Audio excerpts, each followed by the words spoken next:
I was simply protecting the paying guests from people who clearly did not belong in that cabin. Jeanette Hayes said it without a flinch. Her chin tilted upward, her voice still carrying the crisp, cold authority of a woman who had spent 2 decades ruling the sky. She sat in a hard plastic chair that squeaked slightly whenever she shifted her weight, the sound grating against the silence of the room. Her uniform, once a pristine navy blue jacket adorned with 3 gold bands on the cuffs and a polished brass insignia over her left pocket, now looked ordinary. The brass wings were gone, confiscated at the door, leaving behind a small, frayed patch of loose threads over her heart. Her manicured fingers, painted in a sharp, glossy red, clung to a soggy paper cup filled with lukewarm, stale coffee.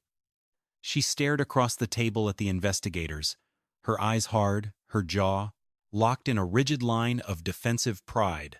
The inquiry room of the Civil Aviation Authority was a masterclass in sterile, bureaucratic hostility. Overhead, a long fluorescent tube buzzed with a low, irregular hum, casting a sickly greenish-white glare over the pale wood table. The air in the room was thick and heavy, smelling of damp wool raincoats, old paper files, and the faint, chemical tang of industrial floor wax. Rain drummed, a relentless, frantic beat against the dirty window panes, blurring the gray skyline of the city outside into a smear of cold charcoal. James Caldwell, the lead investigator, sat directly across from her.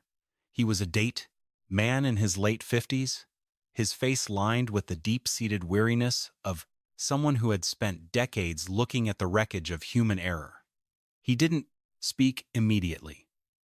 He let the silence stretch, a deliberate psychological weight designed to make the room feel smaller. Slowly, with an agonizingly measured precision, he reached into a heavy leather briefcase beside his chair.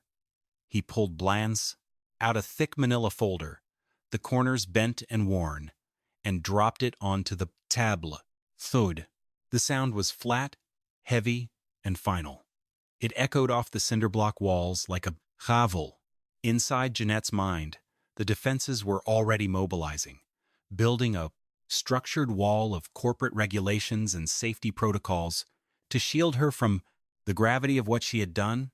She told herself she was a professional. She was the one who maintained the standards of a premium airline, the one who kept the clutter out of the cabin, the one who ensured that people of true status got the quiet, exclusive service they paid for. She had done her job. If a minor, unfortunate medical incident had occurred, it was because of a failure on the failure.com, part of the passengers to notify the crew, not a failure of her duty. She was the gatekeeper. The door to the inquiry room clicked open, and Elena Santos walked in. The junior flight attendant looked fragile in the harsh light, her face pale, her hands folded tightly in front of her. She wore her Aero West uniform, but she had pinned her silver wings upside down, a quiet, bone-deep marker of her shame. Elena refused to look at Jeanette. She walked with a rigid, self-conscious gait to the far end of the table and sat down, her knuckles turning white as she gripped her own lapels. She looked like a woman who had spent the last 9 days carrying a burden too heavy for her shoulders, but her eyes held a new, quiet courage. Caldwell opened the folder, his fingers tracing the edge of a printed transcript. "We are going to play the flight deck audio from Flight 804, Caldwell said, his voice low, steady, and entirely empty of warmth. "I want you to listen carefully to the sequence of events before we begin the formal depositions." He reached over and pressed a button on a small black recorder on the table. The speaker crackled, a burst of loud, empty static filling the sterile room, a sound like a distant, howling wind. And through the static, the high-pitched, desperate voice of a child began to play. The static faded, replaced by the memory of a cold, crisp morning at JFK, Terminal 4. The air conditioning inside the terminal was set to a freezing 62 degrees, a sharp contrast to the humid, heavy October air outside. The terminal smelled of toasted bagels, melted butter, and the expensive floral perfume wafting from the duty-free shops. The floor was a vast expanse of polished white marble reflecting the bright, towering glass walls and the hundreds of travelers moving in a frantic, disorganized rush. Suitcase wheels squeaked against the stone, a constant, high-pitched rhythm punctuated by the distant, echoing chimes of the boarding announcements.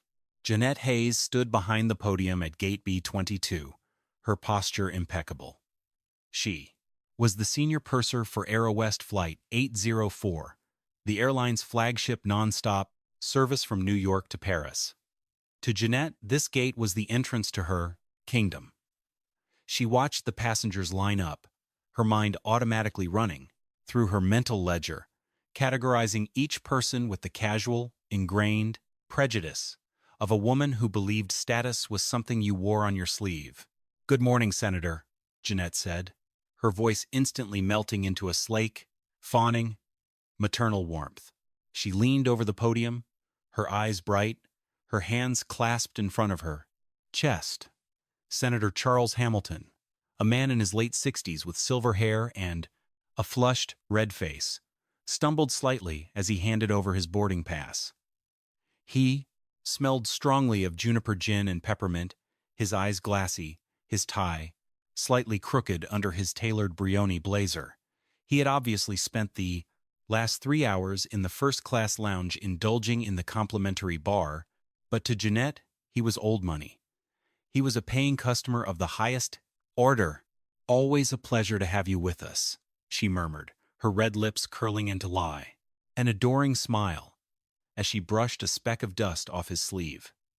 "I've made sure your usual seat, 3B, is fully prepared. Extra pillows. And we have your preferred scotch on ice."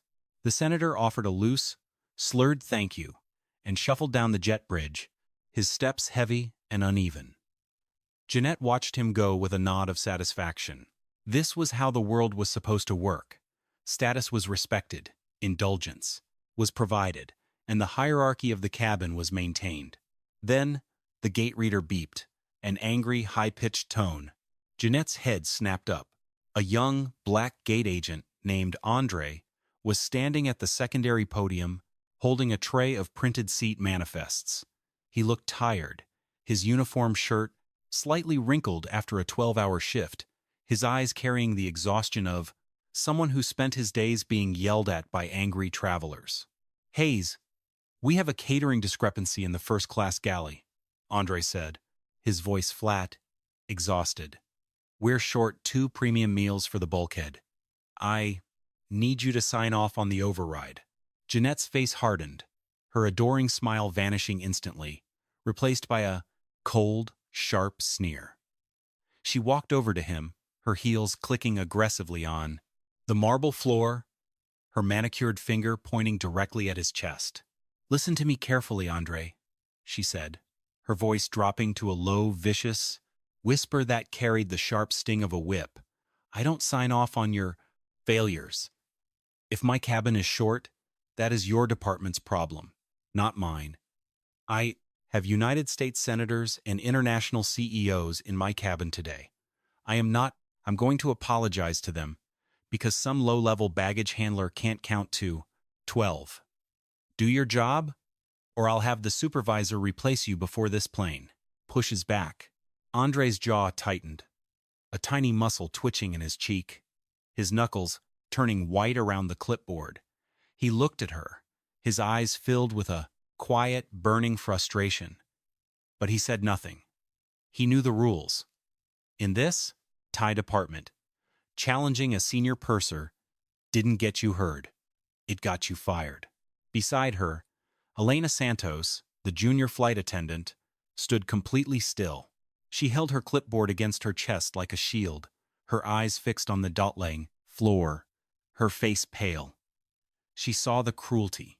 She saw the sheer, unprovoked hostility of the interaction. But she chose to look down.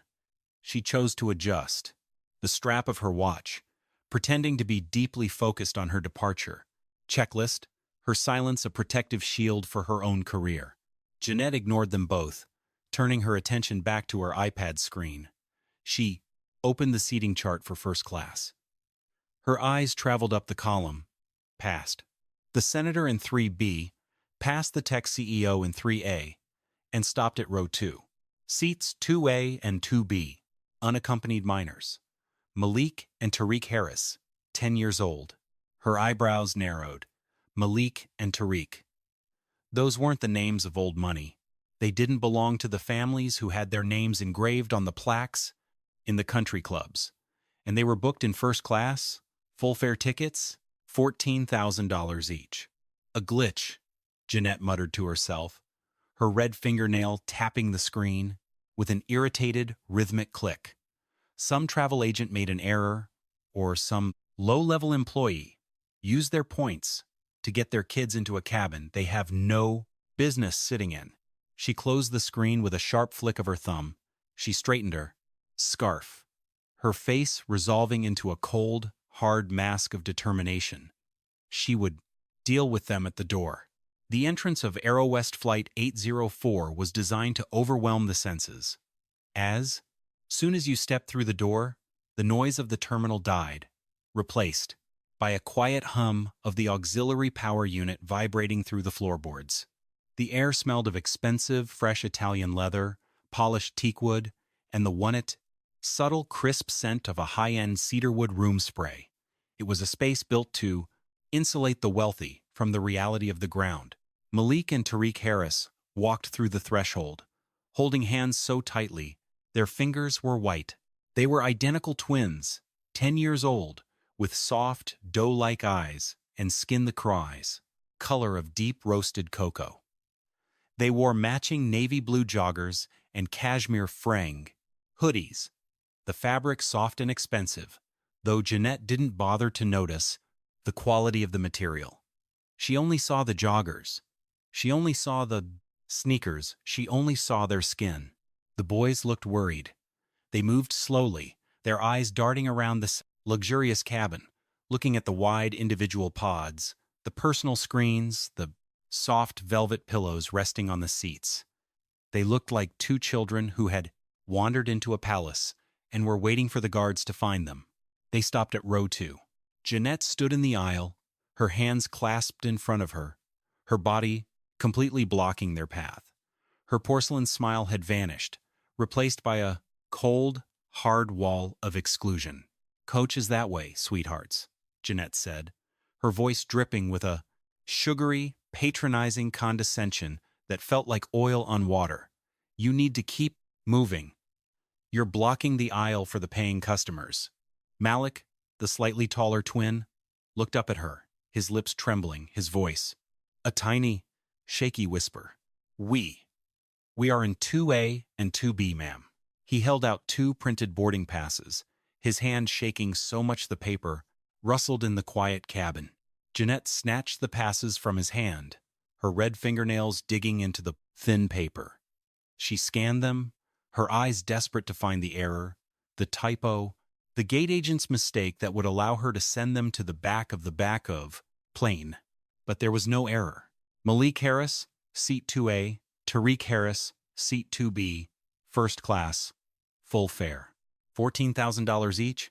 Behind her in seat 3A, Adrian Cole, the 34-year-old tech CEO, adjusted his leather seat. He looked at the twins, his face completely expressionless. He saw the child's hand shaking. He heard the trembling voice, but he chose to look away. He pulled his noise-canceling headphones over his ears, the thick, padded cup sealing him into his own quiet, comfortable world of spreadsheets and stock options, his active avoidance, a silent, comfortable endorsement of the cruelty, unfolding 3 feet away. Jeanette looked down at the boys, her face tightening with a bone-deep irritation. "Who booked these?" she demanded, her voice dropping the sugary tone, becoming sharp, cold, and final. "Where are your parents?" "Our dad booked them," Tariq whispered, his voice a tiny, slurred rasp as he clutched a small, hand-knitted indigo wool pouch against his chest, like a shield. "He's meeting us in Paris. He had to take the other plane." Jeanette let out a short, sharp laugh, a sound like glass breaking. The other plane? Of course he did. She folded the boarding passes and slipped them into her pocket, refusing to return them to the boy. Listen to me, I don't have time for games today. This is a first-class cabin, not a daycare. You are going to wait in the galley while I verify these tickets with the gate. Supervisor. Move. The verification of the boarding passes was a slow, painful process of silent frustration for Jeanette Hayes. She stood near the front bulkhead, her eyes scanning the barcoded paper over and over, hoping for some minute discrepancy, a mismatched date, an unconfirmed booking class, a system-generated error that would give her the legal authority to escort these children out of her sight. But the numbers on the screen of her portable terminal were clear and unyielding. The tickets were valid, the payment was confirmed, the boys were precisely where the airline's computer system said they belonged. She looked down at them, her nostrils flaring slightly, her jaw set in a tight, defensive line. Tariq Harris, the smaller of the twins, was trembling, his fingers buried deep into the soft, uneven weave of the hand-knitted indigo wool, the pouch he held against his chest. The pouch was slightly faded, its edges worn, smooth from years of handling, smelling faintly of old lavender and the cedar, wood chests where their mother had kept her most precious belongings. To Jeanette, the pouch looked like clutter. It was a dirty, homemade object that ruined the clean, geometric lines of the first-class cabin. I need you to hand over the bag, sweetheart, Jeanette said, her voice dropping into a flat, professional cadence that carried no warmth. Federal regulations are very clear about bulkhead seats. There is no underseat storage allowed during takeoff in row 2. Everything must go into the overhead bins. Please, miss, Malik said, his voice shaking, as he stood up to shield his Heltetard Axazo. Brother, it's not a regular bag. It's his medicine. He has to keep it close. Our dad said he can't be without it. Your father isn't on this aircraft, young man, and I am the one responsible for the safety of this cabin, Jeanette replied, her voice sharpening as she took a blanketed step closer, her tall frame blocking the soft light from the window.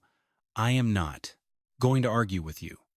Hand over the pouch, or I will have the gate agent remove you for non-compliance before the doors are locked. Tariq whimpered, a small, choked sound of pure terror, his grip tightening around the indigo wool. He shook his head, pulling the pouch closer to his ribs, as if he could hide it inside his cashmere hoodie. Jeanette didn't wait. She reached down, her manicured, blood-red fingernails wrapping around the soft wool of the strap, and yanked. The force of the pull caught Tariq off balance. His small, thin body slipped on, the smooth leather of the seat, his elbow hitting the hard plastic armrest with a dull, sickening thud. The indigo pouch was ripped from his fingers, the strap snapping with a tiny, sharp sound of tearing yarn. Hey! Malik cried out, reaching toward her, but Benson, the junior officer who had been standing near the galley door, stepped forward, his massive frame creating a shadow over the boys. Sit down and buckle your seatbelts, Benson said, his voice flat and empty, his eyes fixed on the ceiling, as if he were reading a script. In seat 3A, Adrian Cole, the 34-year-old tech CEO, watched the entire interaction through the gap in his privacy partition. He saw the red mark forming on Tariq's elbow. He saw the tears spilling over Malik's lower eyelids. For a fraction of a second, his fingers paused over the keyboard of his laptop, a tiny flicker of human discomfort registering in his chest. But he looked at Jeanette's uniform, saw the authority of her gold bands, and decided it wasn't his problem. He didn't want to make a scene. He didn't want to get involved in some family drama on a 10-hour flight to Paris. Slowly, deliberately, he reached up, adjusted the noise-canceling settings on his heavy black headphones, and slid them back over his ears, his act of avoidance, a silent, comfortable, endorsement of the cruelty unfolding 3 feet away. Jeanette turned on her heel, holding the indigo pouch by its broken strap like it was a piece of garbage she had picked up from the floor. She walked 3 rows back, opening the overhead bin directly above the senator in seat 3B, and shoved the pouch inside, pushing it behind a heavy leather briefcase. She slammed the bin door shut, the latch catching with a loud metallic click that sounded like a prison door locking. "It's safe there," Jeanette said, her voice echoing in the quiet cabin as she walked back to the galley. "You can have it back when we land in Paris." Not a minute before. The first-class seats in row 2 were designed for comfort, but to Malik and Tariq, they felt like cold, slippery cages. The leather was too wide, the headrest too high, the footrest too far away for their 10-year-old legs to reach. They sat close together, their shoulders touching, the physical contact the only source of warmth in a cabin that felt increasingly hostile. Malik looked at his brother. Tariq's face was already beginning to change, his skin losing its warm, cocoa luster, becoming pale and dull under the harsh, white lights of the reading lamps. His hands were tucked inside his sleeves, his fingers twitching in a tiny, irregular rhythm. Malik's mind drifted back, escaping the low, constant hum of the cabin air. Conditioning, traveling back to a quiet, sunlit room in a Chicago hospital 2 years ago. He remembered the smell of bleach, the sound of the heart monitor ticking, and his mother, Lorraine, lying in a bed that looked too big for her. She had been thin, her hair gone from the treatments, her voice a soft whisper that sounded like dry leaves moving in the wind. But her hands had still been warm. She had spent her final weeks knitting, her fingers moving in a slow, patient rhythm even when her body was failing. She had made that red medical backpack. She had hand-sewn the pockets inside, organizing them for Liam's testing kits, his insulin pens, and his emergency glucagon. And she had knitted the indigo wool pouch, using a soft, thick yarn she had dyed herself with natural indigo plants. "This is your thread, Malik," she had whispered, her fingers wrapping his hand around the soft wool. "When I'm gone, you have to be his brother. You have to be his keeper. If he starts to shake, if his skin turns to ice, you find the indigo pouch. The medicine is inside. You promise me, Malik." "I promise, Mama," Malik had said, his 8-year-old voice breaking in the quiet hospital room. Now, that promise was locked in an overhead bin 3 rows back, behind a leather briefcase owned by a man who was currently snoring softly under a wool blanket. The auxiliary power unit cut out, the sudden silence followed by the deep, heavy rumble of the main engines starting. The floorboards vibrated, a low, powerful tremor that Malik felt in his knees. The plane began to taxi, moving slowly, across the concrete of the runway, past the giant, glowing terminal buildings, toward the dark, empty sky. Jeanette Hayes sat in the jump seat directly opposite them, her harness buckled, tight across her chest. She didn't look at her phone. She didn't read her manual. She simply sat, her arms folded, her eyes fixed on the twins like a warden watching prisoners. Her jaw was tight, her red lips pressed into a thin, straight line. She was waiting for them to make a move, waiting for them to whine, to cry, to give her a reason to write a non-compliance report that would justify her cruelty. The plane lined up on runway 13R. The engines spooled up, a deafening, metallic roar that shook the entire fuselage. The force of the acceleration pressed Malik back into his seat, his stomach dropping as the nose pitched upward, climbing into the thick, gray clouds that hung over New York. He looked out the window, watching the lights of the city shrink into tiny, glowing dots before being swallowed entirely by the dark, wet mist.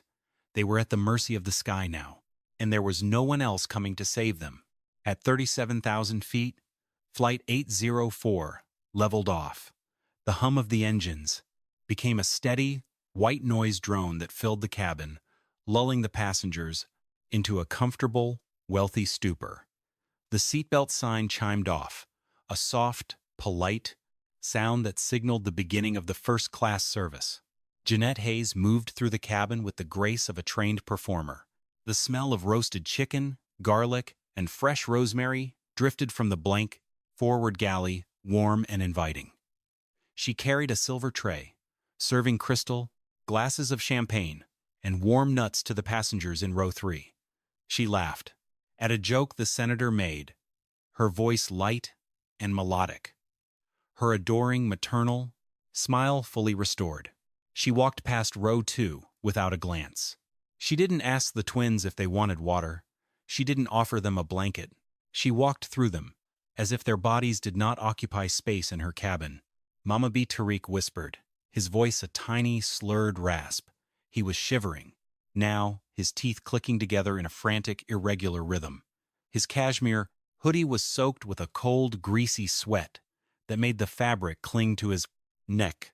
"I'm here, Tariq," Malik said, his own voice cracking with the terror he was trying desperately to hide. He reached over and took Tariq's hand. It was ice, cold, the skin damp and sticky. "Just hold on. I'll get the medicine." Malik stood up, his hand reaching for the call button above his seat. Ding. The sound was soft, polite, but in the quiet cabin, it sounded like a warning.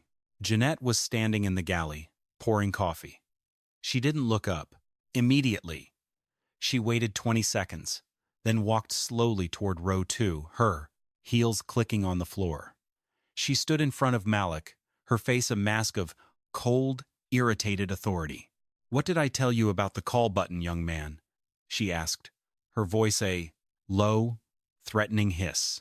"My brother is sick, miss," Malik pleaded, pointing to Tariq, whose head was now lolling against the window, his eyes half closed, his lips turning a pale, bluish-gray. "Look at him.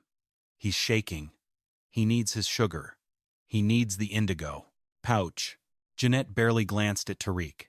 She had decided hours ago that these children were simply trying to manipulate her, trying to use their presence to demand attention they didn't deserve. "He is sleeping, Malik," Jeanette said, her voice flat, final, and empty of mercy. "And you are disrupting this cabin. If you press that button again, I will have the captain land this plane in Gander and hand you over to the authorities for interfering with a flight crew. Do you understand me? Sit down, please," Malik whispered, tears finally spilling over his eyelids, running down. His face. "He's diabetic. He's going to die." "Stop the drama," Jeanette snapped. She reached up, her red fingernail pressing the reset button with a sharp click. He tired himself out because he didn't get his way. Let him sleep. She walked to the galley, grabbed a heavy wool blanket, and walked back. She didn't tuck Tariq in. She threw the blanket over his body, covering his face up to his chin, hiding his pale gray skin and his shivering shoulders from the forring. Rest of the cabin. "Now, leave him alone," she said, before walking back to the galley to finish her coffee. In seat 3A, Adrian Cole adjusted his noise-canceling headphones, turning the Taymond.com volume up on his classical music playlist to drown out the low, muffled sound of Malik's crying. He didn't want his flight disturbed. He didn't want to think about the child's shivering shoulders. He chose comfort. Malik sat on the floor of the pod, his back against the seat, his hand wrapped around Tariq's limp, icy fingers under the heavy wool blanket. The cabin was dark now, the purple mood lights casting a soft, surreal glow over the leather and the teak wood. The engines droned on, a steady, indifferent roar that carried them further into the empty night. "Mama," Malik whispered into the dark, his tears wetting his brother's sleeve. I'm trying to be his keeper." Tariq's fingers twitched once, a tiny, weak spasm, and then went entirely limp. The forward galley of Aero West Flight 804 was a narrow, high-tech corridor of brushed aluminum, cold steel, and the low, constant hum of the convection ovens. It smelled of burnt espresso, plastic wrap, and the sharp chemical scent of sanitizing wipes. Elena Santos stood in the tight space, her fingers tracing the edge of a small ceramic tip jar sitting on the top shelf of the beverage cart. It was a hand-painted object, decorated with bright yellow sunflowers, the glaze slightly cracked near the rim. On the dusty bottom, the initials ES were written in permanent black marker. She had painted it herself during her first year on the job, back when she still believed that her work was about hospitality, about care, about looking out for the people who trusted her to carry them through the sky. Lately, she had nearly compromised those values. She had watched the senior crew members, particularly Jeanette Hayes, treat certain passengers like cargo. She had watched them roll their eyes at family travelers, ignore requests for water from the economy cabin, and reserve their smiles only for the passengers who carried the platinum and black cards. It was an ingrained, structured pattern of behavior, a cultural understanding within the airline that status was the only currency that mattered. Through the gap in the heavy blue velvet curtain separating the galley from first class, Elena watched row 2. Tariq Harris was lying motionless in seat 2B. His head was tilted back at an awkward, unnatural angle. His face a dull, grayish-white under the soft reading lamps. Malik was kneeling on the floor beside him, his small hands wrapping around his brother's limp fingers, his shoulders shaking with silent, desperate sobs. The heavy wool blanket Jeanette had thrown over Tariq was bunched around his chest, rising and falling in shallow, frantic gasps. Earlier, she had heard Jeanette's whispered comment to the gate agent. 2 little street rats. She had seen the way Jeanette ripped the hand-knitted, indigo wool pouch from Tariq's hands, ignoring the boy's quiet plea for his medicine. And she, Elena, had done nothing. She had stood there, her fingers clutching her clipboard, her eyes fixed on her boarding list, choosing her own comfort, her own paycheck, over the safety of a child. Her stomach turned, a physical wave of nausea rising in her throat. Her grandmother had always told her that silence in the face of cruelty was a choice, a quiet endorsement of the bully's boot.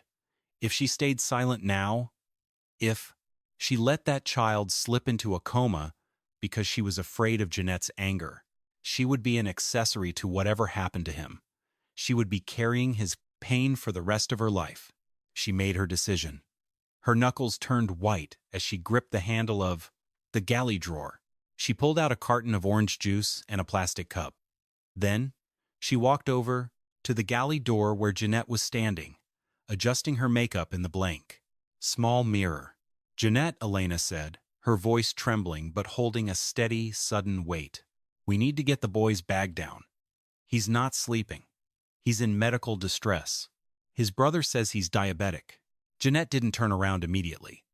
She finished applying her red lipstick, pressed her lips together, and then turned slowly, her eyes cold, her face resolving into a mask of pure, condescending authority. "Elena," Jeanette said, her voice a low, terrifying whisper that felt like a blade against the skin. "Remember who signs your quarterly performance evaluations. You are one word away from being sent back to the regional puddle jumpers in the middle of nowhere. If I say he is sleeping, he is sleeping. You do not touch that overhead bin. Do you understand me?" Elena looked at her. She looked at the red lipstick, the pristine uniform, the 3 gold bands on the cuff. And for the first time in her career, she felt no fear, only disgust. "No," Elena said, her voice dropping the formal cadence, becoming flat and hard, as stone. "I don't understand." She brushed past Jeanette, her shoulder hitting the senior purser's arm, and walked through the blue velvet curtain into first class. She didn't look at the senator. She didn't look at Adrian Cole. She walked straight to the overhead bin, 3 rows back, her fingers wrapping around the latch. The flight deck of Aero West Flight 804 was bathed in the dull green and amber glow of the multifunction displays. The air was cool, smelling of ozone and the clean, dry scent of pressurized oxygen. The windshield was a black wall, streaked with diagonal lines of rain that hissed against the glass like static. Captain Thomas Crane sat in the left seat, his hands resting lightly on the Prusent autopilot controls. Beside him, First Officer Robert Lawson was monitoring the fuel consumption logs on his tablet. The flight had been quiet, a routine transatlantic crossing, until the high-priority satellite communication light on the center console began to pulse an angry bright blue. Aero West operations on the ground had bypassed the standard radio frequencies, initiating a direct, overriding satellite link. Flight 804. This is Operations Director Reynolds. The speaker crackled, the voice on the other end thin, frantic, and stripped of all corporate composure. We have a critical situation. Your left seat needs to assume manual control of the passenger manifest immediately. Crane keyed his mic, his brow furrowing. Operations. Flight 804. State the 4. Nature of the emergency. We are currently at flight level 370.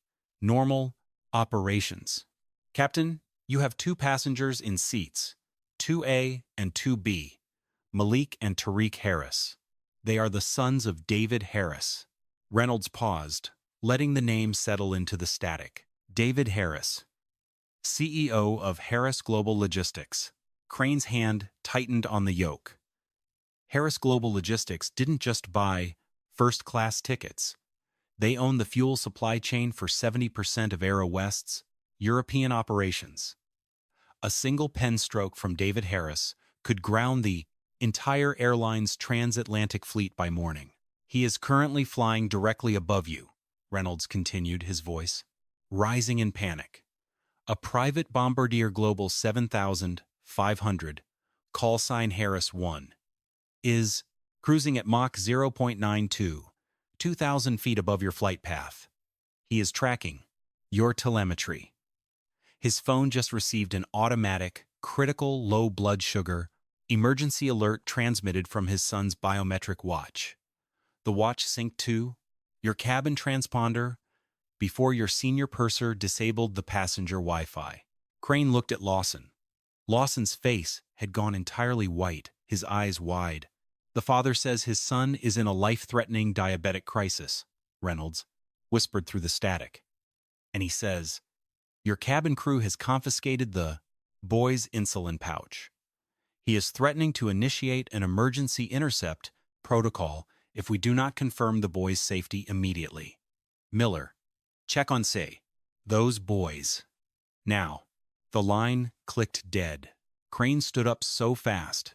His headset cable yanked tight, his seat rolling back, with a loud metallic clatter against the bulkhead. He stripped off his harness, opened the heavy, armored flight deck door, and stepped out into the forward galley. His eyes found Jeanette first.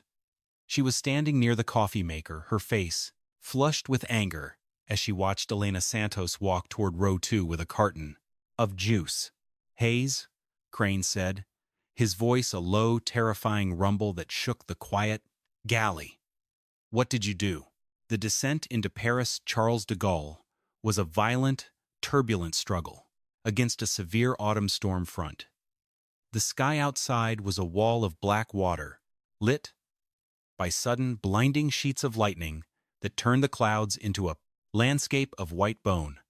The Boeing 747 shook, its massive wings flexing as it plowed through the wind shear, the cabin floor rising and falling in sudden, gut-wrenching drops. In first class, the luxury had evaporated. Tariq Harris lay in seat 2B, his head resting on his brother Malik's shoulder. Malik was clutching his brother's waist, his small face buried in the cashmere of Tariq's hood, his eyes closed. On his knees in the aisle, Dr. Paul Bennett, the cardiologist from row 4, was holding a bright orange plastic syringe. He had retrieved the indigo wool pouch from the overhead bin after Elena Santos had defied Jeanette's orders and opened the locker. His hands were steady, professional, but his face was lined with a deep concern. The glucagon is in, Bennett said, his voice barely carrying over the roar of the engines and the lashing rain outside. We have to wait. The liver needs to release the glucose. It should take 10 minutes. Elena Santos stood beside them, holding a wet cloth against Tariq's forehead. She didn't look at the passengers. She didn't look at her clipboard. Her focus was entirely on the child's face. Jeanette Hayes sat in the very back of the aircraft, in the jump seat next to the rear lavatory. She had been stripped of her senior purser wings by Captain Crane himself, ordered to remain in the rear of the cabin and not to speak to a single passenger. She sat with her hands tucked under her thighs, her head down, her red lips trembling. The passengers she had spent her life trying to impress, the wealthy, the connected, the elites of first class, had looked at her with disgust as she was escorted down the aisle. She had lost her kingdom, and she knew she was about to lose her life as she knew it. The wheels of Flight 804 hit the wet concrete of runway 26L with a violent, screeching impact. The water on the runway erupted into massive white plumes behind them as the reverse thrusters roared, slowing the giant aircraft to a stop. The plane didn't taxi to the main terminal gate. It rolled slowly toward a remote, isolated stand on the far edge of the airfield.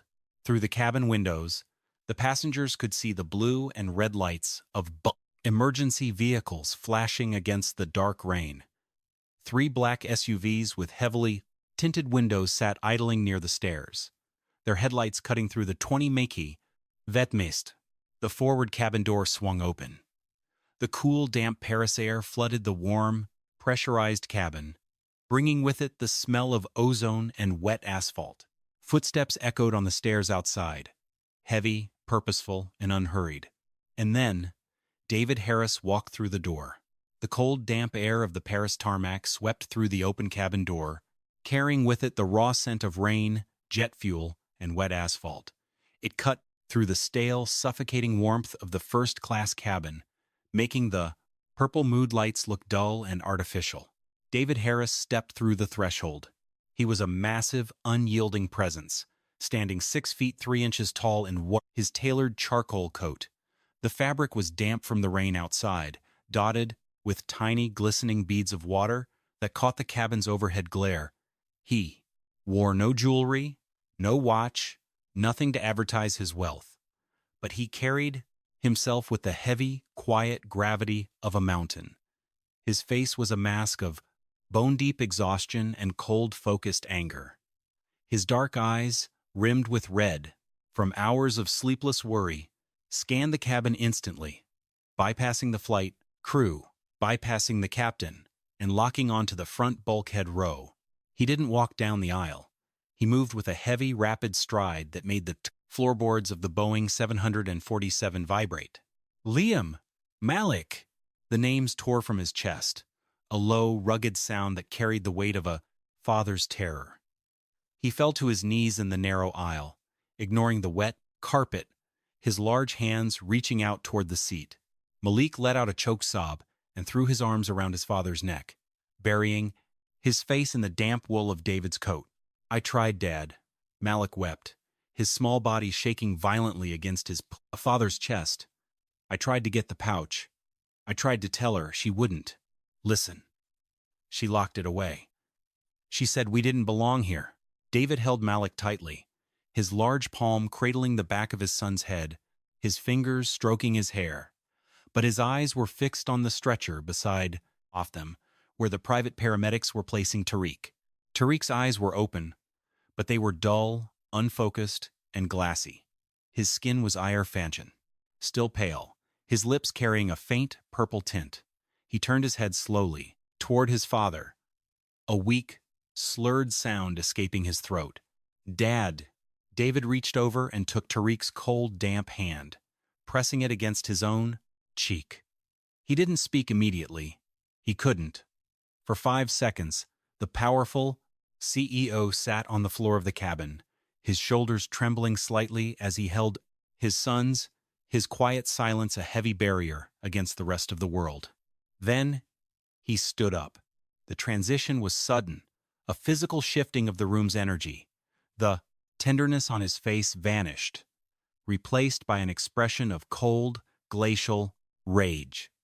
He adjusted the cuffs of his gray shirt, his jaw tight, his knuckles white, as his fists clenched at his sides. He looked at the passengers in the cabin, his gaze slow, deliberate, and devastating. His eyes stopped on Adrian Cole in seat 3A. Cole was staring at his laptop, but his screen was blank. He was sweating, a thin line of moisture running down his temple, his hands gripping his knees. He didn't look at David. He couldn't. You have a clear view of row 2. From seat 3A, Adrian, David said, his voice dropping to a low, quiet whisper that carried to every corner of the silent cabin. You sat there for 7 hours. You saw my 10-year-old son shivering. You saw his brother crying. And you put your headphones on. Mr. Harris, Cole began, his voice shaky, his throat dry as he tried to swallow.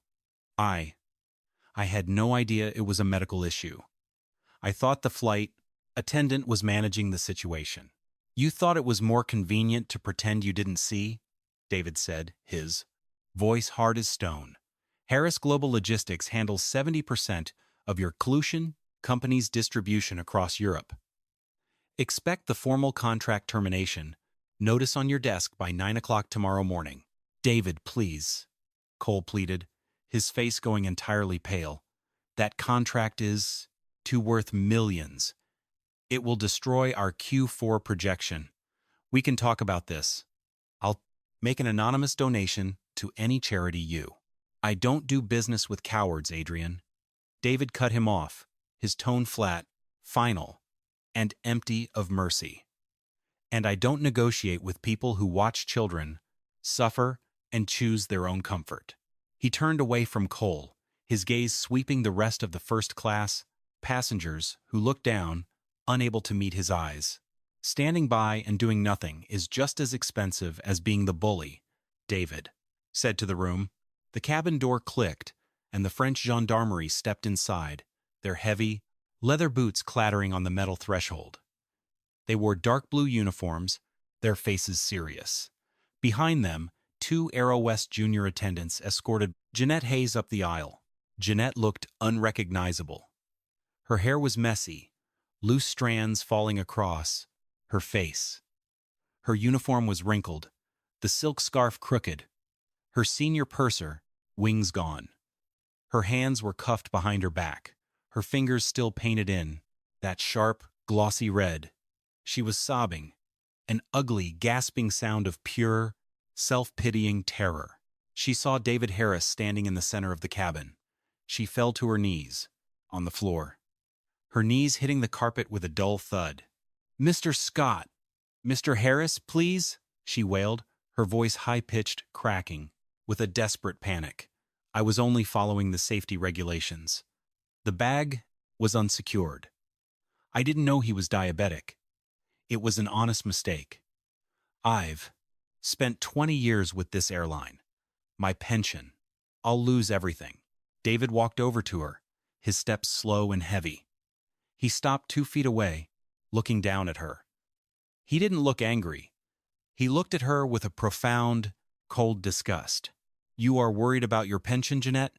David asked, his voice low, steady, and devoid of warmth.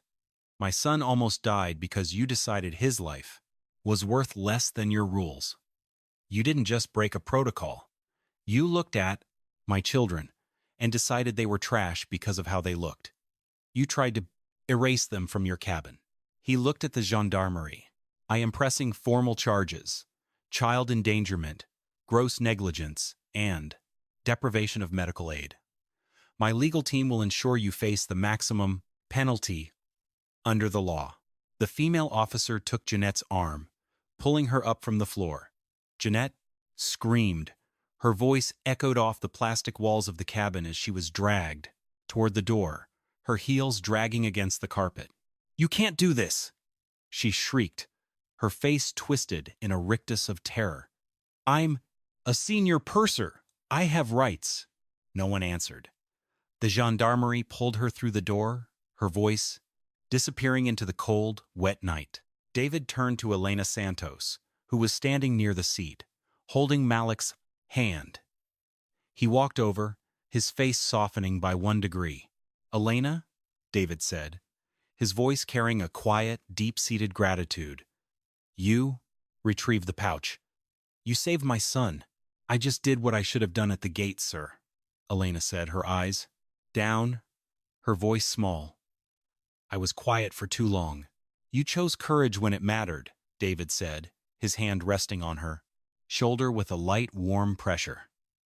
"This department is going to undergo a complete, structured reform. And when it does, I want you to lead the new training protocols. We need people who know how to listen." Elena looked up, a small, wet smile touching her lips. "Thank you, Captain Harris." David looked at Malik, then at Tariq, who was now being carefully lifted onto a transport stretcher by the paramedics. He took both of his son's hands. "Come on, boys," David said, his voice warm, full, and steady. "Let's go home." The permanent consequences of that cold October flight settled over the cold October flight, settled over the cold October flight. Characters in a quiet, unyielding silence. Jeanette Hayes spent her days in a Pisan, gray, windowless room of a correctional facility outside Paris, her manicured fingers now worn and calloused from the daily, routine labor of the laundry. Detail. Her senior purser wings sat in a locked drawer in her apartment, a cliche, heavy, brass reminder of the pride that had cost her everything. No corporate, unions, or legal appeals could restore the status she had weaponized. Her life, now reduced to the small, sterile geometry of a cell where the sky was only visible through a narrow, barred window. At the Harris estate, the quiet of the evening was different now. The hand-knitted indigo wool pouch sat on the center of the dark mahogany mantelpiece, resting directly beside the gold-framed photograph of Aisha Harris. It was no longer a marker of survival, but a quiet, permanent symbol of their family's unbreakable thread, a reminder that the warmth of their mother's hands would always protect them, no matter how high they flew. Malik and Tariq played on the lawn outside, their laughter drifting through the open windows, their steps light and free under the watchful, protective gaze of their father. Elena Santos walked down the aisle of a new Boeing 787, her silver wings pinned, straight and proud over her heart. She stopped beside a young, casually dressed traveler who was struggling to fit his worn canvas backpack under the seat in front of him. She didn't call out the safety regulation, nor did she demand it be stowed away. Instead, she knelt beside his seat, offered a quiet, respectful "no ride," and helped him slide the bag into a secure side pocket near his feet, ensuring that everyone who walked through her cabin door was given the window seat. If this story touched your heart, please leave a like, share it with someone who needs to hear this message, and subscribe to our channel for more stories of courage and karma. Together, we can make sure the sky remains open and safe for everyone, regardless of where they come from or what they carry.